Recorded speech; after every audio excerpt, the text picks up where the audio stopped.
সরকারি অনুষ্ঠানের মূল মঞ্চে উজ্জ্বল ব্যক্তিদের অনুপস্থিতি, দর্শকদের জন্য রাখা আসন ফাঁকা। এক প্রকার ফ্লপ উদ্বোধনী অনুষ্ঠান হয়ে গেল বক্রেশ্বরে। শনিবার বীরভূম জেলা পরিষদ ও বক্রেশ্বর উন্নয়ন পর্ষদের উদ্যোগে শুরু হলো শতাব্দী প্রাচীন বক্রেশ্বর শিবরাত্রি মেলা। কিন্তু অনুষ্ঠান উপলক্ষে সরকারিভাবে যে কার্ড ছাপা হয়েছিল, যে কার্ডে জল করছিল একগুচ্ছ বিশিষ্ট অতিথিদের নাম, তাদের অনেকে এদিন উপস্থিত ছিলেন না।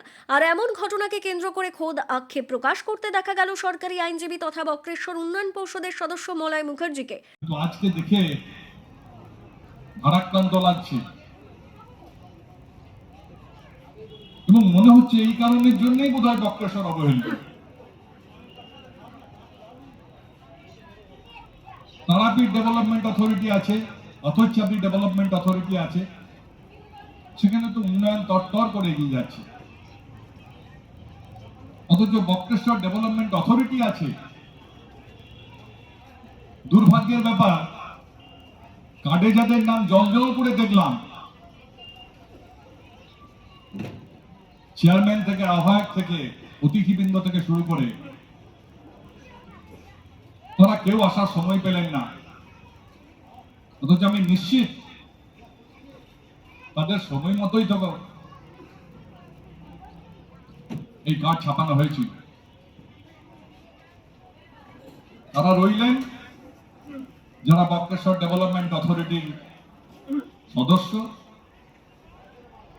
যাদের কোনো গুরুত্বই ডেভেলপমেন্টে নেই, যাদের কথা গুরুত্ব দিয়ে শোনাই হয় না, তারাই আজকে এসে উপস্থিত হয়েছেন এই মেলা উদ্বোধনের সাক্ষী। মলয় মুখার্জি এদিন মঞ্চে বক্তব্য রাখার সময় জানান, তারাপীঠে উন্নয়ন পর্ষদ গঠন হওয়ার পর তরতরিয়ে তারাপীঠের উন্নয়ন হচ্ছে।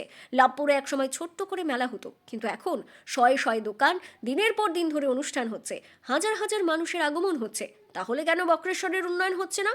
বিষয়টি নিয়ে তিনি প্রশাসনের নজরদারির আবেদন জানিয়েছেন। শাস্ত্রে আমরা পড়েছি, কলিকালে কালিয়ার গোপাল, তাদের রমরমা বারবারন্ত হবে, আমরা দেখতেই পাচ্ছি। কিন্তু আমার যেটা মনে হয়, বাস্তবতার দিক থেকে এই বক্রেশ্বরের যোগাযোগ ব্যবস্থাটা এতই ক্ষীণ,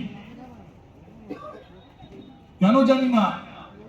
দীর্ঘদিন ধরে অনেকেই চেষ্টা করছেন, অনেকেই বলছেন, কিন্তু যোগাযোগ ব্যবস্থার উন্নয়ন না থাকার জন্য, অনেকের হাজার চেষ্টা থাকা সত্ত্বেও, এডিএম সাহেব বলছিলেন বীরভূমের মানচিত্র একটা অন্যতম জায়গা, অবশ্যই অন্যতম জায়গা, কিন্তু আর কতদিন অপেক্ষা করবে এখানকার লোক? আর কত বঞ্চনা সহ্য করবে এলাকার মানুষ? এত এত জায়গা উন্নয়ন হচ্ছে। লাভপুরে আমরা দেখেছিলাম ফুল্লড়ার মেলা হতো, ছোট্ট করে 10টা 12টা 15টা দোকান বসতো, 2-4 দিনের মেলা হতো। এখন লাভপুরে দেখে আসুন, মেলা চলছে, শয়ে শয়ে দোকান, দিনের পর দিন এখানে অনুষ্ঠান, কাতারে কাতারে মানুষ সেখানে। আমাদের সদিচ্ছার মনে হচ্ছে যেন কোথাও একটু ঘাটতি আছে। আমি জেলা পরিষদের যারা আধিকারিক আছেন, বিশেষ করে এডিএম সাহেবকে অনুরোধ করব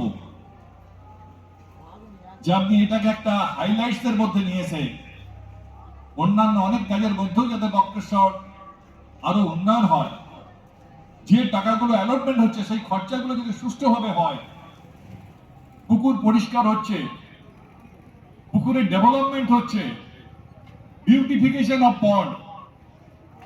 অথচ আমরা এখনই গিয়ে দেখলাম সেখানে নামার কোনো ঘাটই নেই, অনেকখানি জায়গা প্রায় আবর্জনায় ভরে গেছে। মানুষ যে আসবে তাদেরকে এখানে তো পরিষেবা দিতে হবে, ভালো জলের ব্যবস্থা করতে হবে, ভালো বিদ্যুতের ব্যবস্থা করতে হবে। শুধুমাত্র এই মেলার সময় কিছু বিদ্যুৎ করে দিলাম বললে হবে না। অনেক ছোট ছোট জায়গায় আমরা দেখছি, পাণ্ডবেশ্বরের মতো জায়গায় ইলেকট্রিক চুল্লি হয়ে গেছে, তারাপীঠে তো হয়েছে, কেন বক্রেশ্বর শ্মশান তো মহাশ্মশান। দীর্ঘদিন ধরে বক্রেশ্বরের শ্মশানের জন্য মানুষ কোথায় কোথায় থেকে এসে এখানে তপস্যা করে,